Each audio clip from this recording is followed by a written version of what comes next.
Today we're going to be doing some technical analysis for the SPY, Qs, Apple, Tesla, Amazon, and NVDA, but I think we need to look at this data first because we got a little bit of a mixed bag. We were paying attention to at 9 a.m. were PMI, right, and then the JOLTS job openings. And the overall thing we needed to know here was these are pretty simple. Lower numbers mean good things for the market. Higher numbers mean bad things, okay? So actually this ISM services PMI coming in at 52.7 is higher than expected, and the JOLTS job openings actually came in significantly lower. So that's why we're going to see a little bit more bullishness. This number here came in significantly lower. If it had come in higher with the PMI being higher at the same time, we would see those negative trends really continue. SPY as of yesterday, we were just talking about how that MACD has yet to curl over on the daily. Okay, it's yet to curl over, and we haven't tested the bottom or the top of our weekly range. But we are coming into this area here, and one of the ideas that we were kind of writing up on Amazon is kind of showing its face here. If we do get this pullback a little bit more, to deeper levels, okay, we actually could see this left, kind of a slanted head and shoulders here with the left shoulder, your head here, and maybe we actually come down and carve out some kind of right shoulder. That's really what we're paying attention to on the daily here. Looks like we do have some resistances. I would really like this to at least come back down to the 20 before we continue to talk about the bullishness to the upside. The other thing we were talking about with the SPY was we're not necessarily getting into negative territory on the hourly, and that's why we're not seeing a little bit bigger sell-off. But this could just be some flagging, right? We can see price getting tighter. You can zoom into these bars and just see now we're getting tighter and tighter at this point, and we could either make a move possibly to go fill this gap and get another test of this trend line here, or we could start to see an ABC pattern start to play out. So we really want to pay attention to both scenarios, the bullish and the bearish, and really just follow the data. And I think the next big data drop will be Friday. So it'll be interesting to see where price is at before Friday open.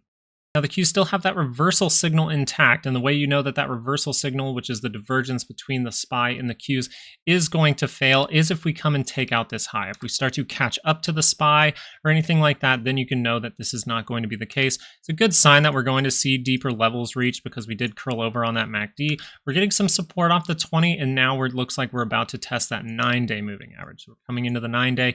Maybe we needed to get some kind of bounce, because if I go into the shorter time frames, if I go into an hourly here, you'll notice that the MACD is actually in that negative territory on the Qs. So the Qs are in that negative territory, and that's why we're seeing this really clear high, another lower high, and maybe we get this low, another low, and another low. So maybe we get that to continue as long as we remain in that negative territory on the MACD.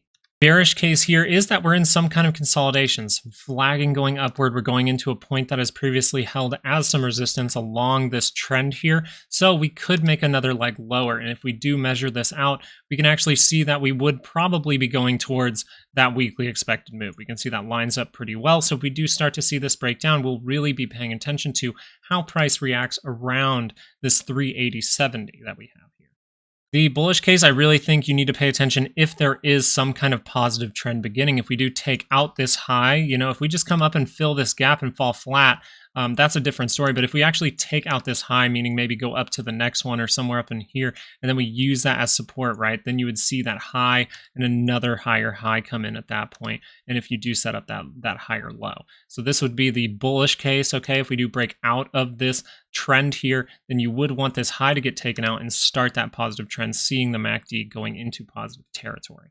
Apple was really interesting. Look at that big move. It's a huge gap and go, and that's pretty impressive. We could go to higher levels, but right now we are struggling to get above that trend line here. So we're struggling to get above the next trend line, and this is why we were talking about the rejection from this area.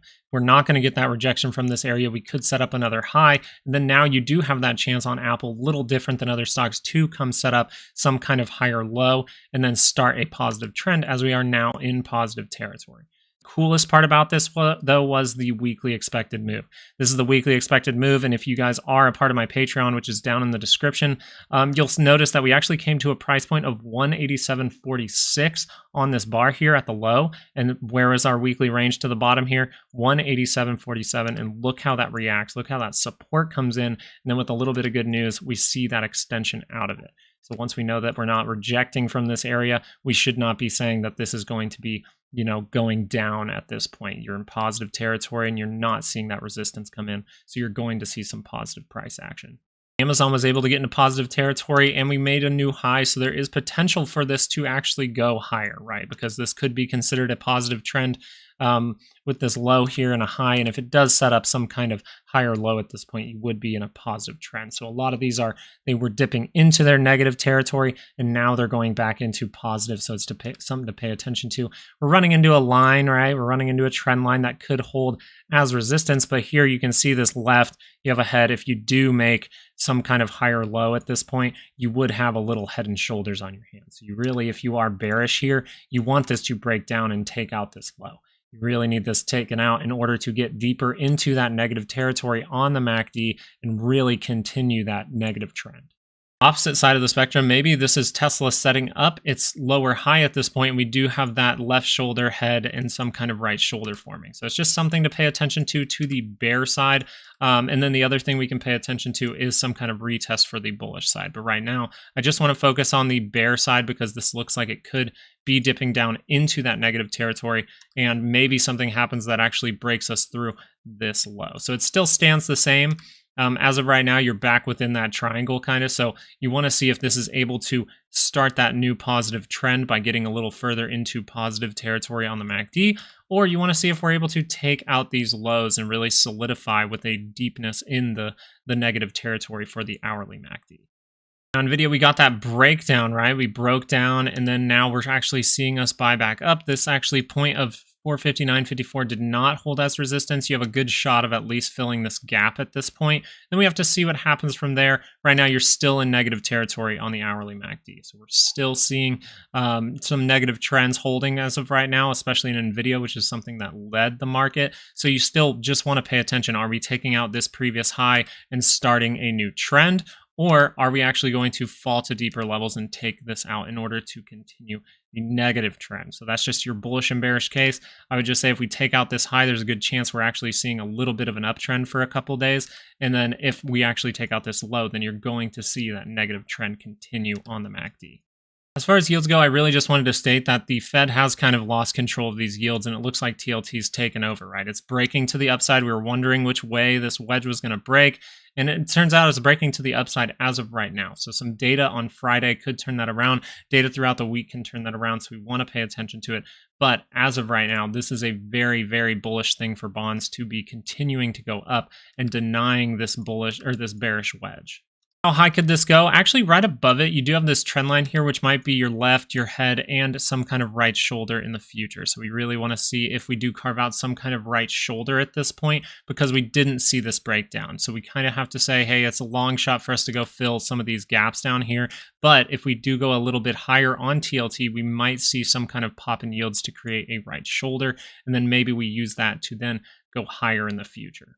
VIX, the last thing we're going to talk about here is that the VIX is actually above the 9-day moving average still. So even with some downward pressure in the VIX, we're actually seeing it still hold above the 9-day at this point, and it's still crossed on that MACD.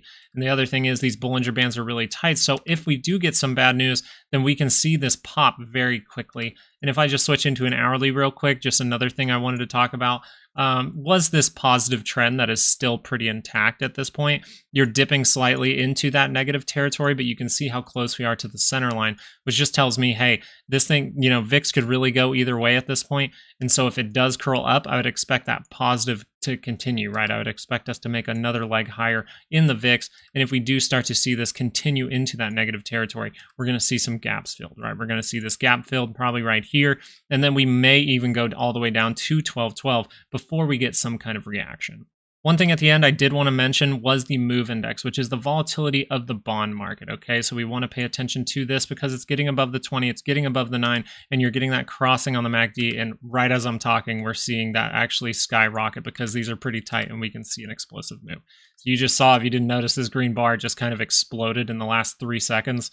So this is something that we really need to pay attention to, because if this starts to go up, that most likely means that those bonds are actually going to come back down. Just so you can see this pretty clearly, you'll notice the last time that this happened was actually right over here around September 20th. And we noticed that once we do get that MOVE index to really start popping, we do see that downward move in these yields. So that's the comparison here. You're actually seeing this explode higher, and then this is that same exact timing here, and you see that start to subside. So this move index is a good indication that volatility in the bond market may be coming around the corner. And with that pop in that while we were filming, that's pretty interesting to pay attention to. The main takeaway from this video is we are seeing those negative trends hold on some stocks, but we're actually seeing some of those negative trends turn into positive trends on other stocks. So it really just tells us to be careful because stocks could go either way at this point. But if we do get some bad news, the VIX and the MOVE index are ready to pop at any moment. Thank you guys so much for watching. I really just hope you guys have a great night and all the luck in the world trading tomorrow. All right.